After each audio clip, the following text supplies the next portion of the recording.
Gagawa po ako ngayon ng pandesal. Kalabasa pandesal. Kaya ito po ngayon. Ang kailanganin ko kalabasa. I-steam ko lang po ito ha. Ito po, i-steam ko lang po ito ha. Hanggang sa lalambot po ito sila. Steam lang. Ito po, luto na siya. 10 minutes lang. I-off ko na po ito. Smash na po natin. Ito na, luto na. Mag-smash na po tayo hanggang sa maging pino. Ihalo natin ito sa pandesal. Kaya magkakaroon na tayo ng pandesal na kalabasa. Ito na siya. Be? Ang ano na niya. Palamigin ko lang ng konti ito. Ano na po tayo sa masa natin. Hello mga kaibigan. Magandang araw po sa ating lahat. Ngayon po gagawa po ako ng kalabasa pandesal. Ito pong mga ingredients ko. 1 cup kalabasa smash. 4 cups bread flour, 1 cup warm water, 1/2 cup sugar, 2 tablespoon powdered milk, 1 egg, at saka 50 grams vegetable shortening, 7 grams yeast, at saka 2 tablespoon cooking oil.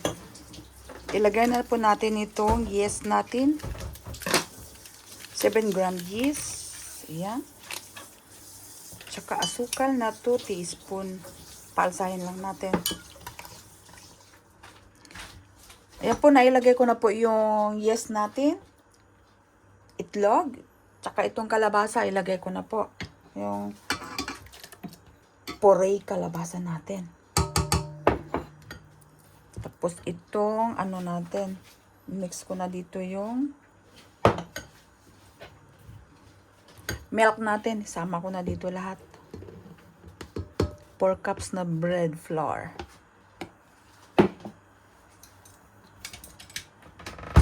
Ayan, asukal pa pala, nakalimutan ko 1/2 cup 1/2 cup sugar.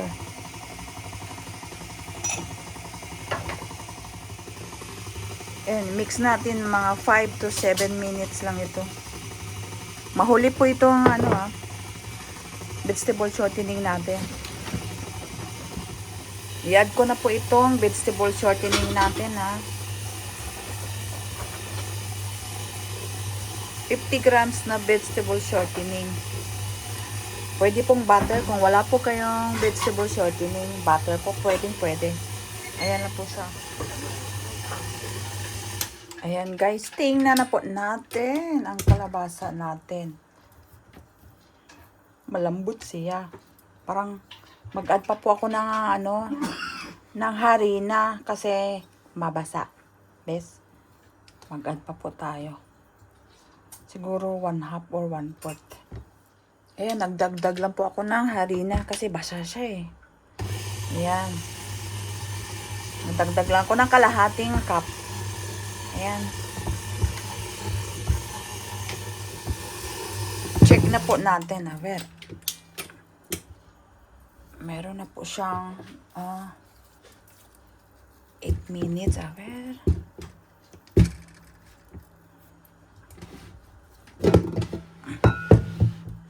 Tingnan natin ang dough natin ngayon. Kung pwede na ba? Pwede na ito. Bali, umabot po ako ngayon ng 10 minutes dito kasi nag-additional po ako ng 1 cup po ito. Bali, total po, 5 cups total po ito na bread flour. Kaya ito na siya. Kasi may kalabasa kasi, ayan. Kaya paalsahin natin. Maglagay lang po ako ng oil dito. Dito ko po siya ilagay kasi madami. 5 cups na yan, kaya madami. Kaya dito na ako siya ilagay.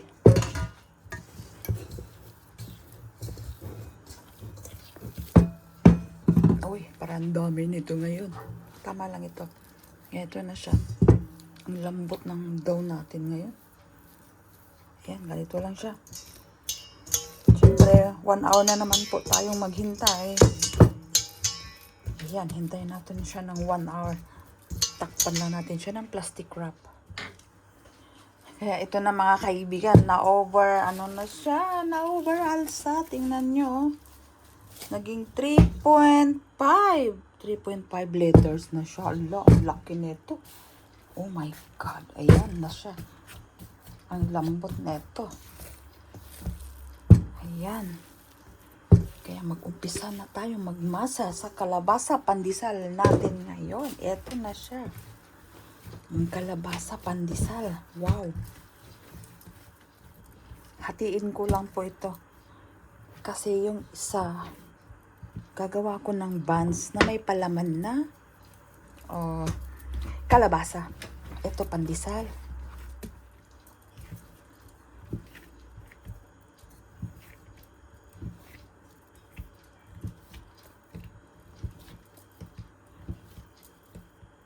Wala pong sukat-sukat ito. Yung pandesal ko. Basta mabilog natin. Ganito ko lang lahat. Kasi ang pandesal napakaano lang. Tapos ganyan natin. Ganyan lang. Pandesal na. Yan, pandesal na siya. Ganito lang po akong gagawa ng pandesal ha. I-roll ko ng ganito. Ganyan lang. I-roll ulit. Tapos, iganyan-ganyan ko na lang. E di, ano na siya. Ganyan lang. Oh, pandesal na. Tapos, lagay ko dito. Ayan na siya. Ganyan lang po ang pandesal ko. Ngayon, kalabasa. Ayan, hanggang sa matapos ko lahat ito. Ito na po, natapos na rin ito ang kalabasa pandesal ko. Takpan ko na po ito ng i-rest ko po ito ng 30 minutes. Ayan po. May 30 minutes na, kaya i-oven na natin. Tingnan mo, umalsa na siya. I-oven na po natin ito ng 25 minutes na naman po tayo. Ayan, luto na po yung kalabasa pandesal natin. Ayan na po siya. Meron na pong 25 minutes po. Kasi medyo malalaki ito. Ayan, ito na po ang kalabasa natin. Palamigin ko lang po ito kasi masyadong mainit. Ayan, hintayin ko pong lalamig. Ito naman po. Gagawa ako ng buns. Ito ang ipapalaman ko. Ayan, ang ipapalaman ko sa buns natin.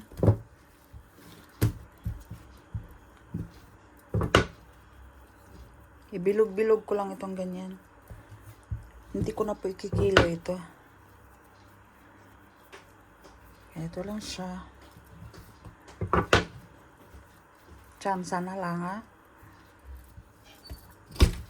Magpalaman na po tayo. Ganito lang siya. Palaman na natin. Ito po siya, puree de kalabasa. Tapos may powdered milk. May biscuit na pinitpit ko. Margarine. Tapos powdered sugar po. Yung brown na powdered sugar.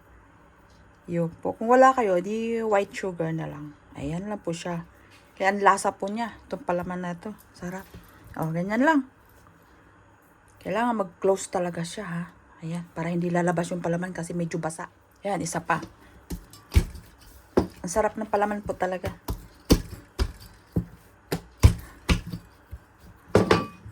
Napakasarap nito, napaka-healthy po talaga nito. Palaman na ito. Kalabasa buns natin. Ay, tingnan mo. Oh, Beth. Kailangan talaga. Kasi pag hindi, lalabas yung palaman. Ay, ganyan lang. Ito na po. Yung kalabasa buns natin, paalsahin na po natin ito ng 30 minutes din. Ito na po, umalsa na po yung kalabasa buns po natin. Wow! Ayan na po siya. Ngayon, lagyan ko po siya ng itlog. Ayan po siya. Lagyan po na siya ng egg. Ayan. Lagyan ko lang po siya ng buto ng kalabasa. Dekorasyon lang po natin. Ayan. Para kalabasa talaga, syempre. Kalabasa buns. Kaya magdekorasyon tayo ng ganito lang. Design lang.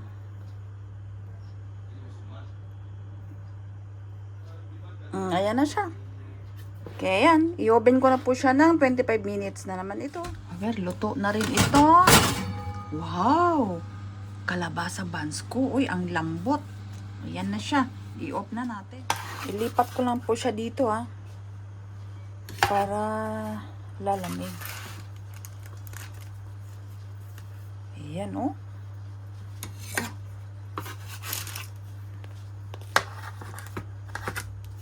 Aha. Ayan, yung palaman niya.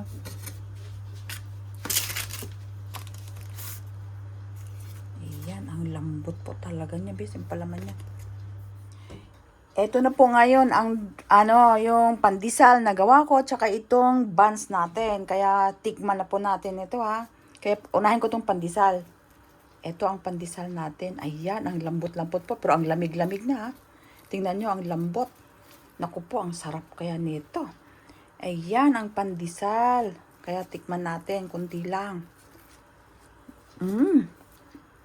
Naku, ang sarap ng niya. Ang lambot-lambot. Napaka-healthy ng pandesal na ito. Kalabasa pandesal. Ang sarap. Grabe, first time ko pong nakatikim ng kalabasa pandesal. Sa totoo lang. Ngayon naman po, itong buns naman po. Grabe. Kape na lang talagang kulang o kaya Coca-Cola. Ay, ang sarap. Tingnan nyo, yung natin, kalabasa. Yung loob niya, wow. First time ko talagang nagluto ng ganito. Ayan, kaya gusto kong i-share po sa inyo talaga ito. Ayan, kung gaano siya kalambot. Tikman naman natin ito. Kalabasa. Ang sarap ng niya, palaman niya. Kasi may gatas, may butter, may biskuit.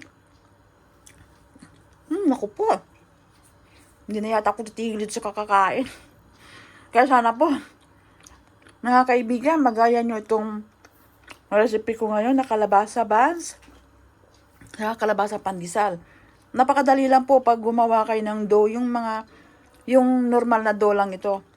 Kaya ang daling-daling gawin. Kaya sana po nagustuhan nyo ang recipe ko ngayon na pandesal kalabasa at saka kalabasa buns. Kaya maraming salamat po. God bless po sa ating lahat. Enjoy cooking lang po tayo mga kaibigan. Bye!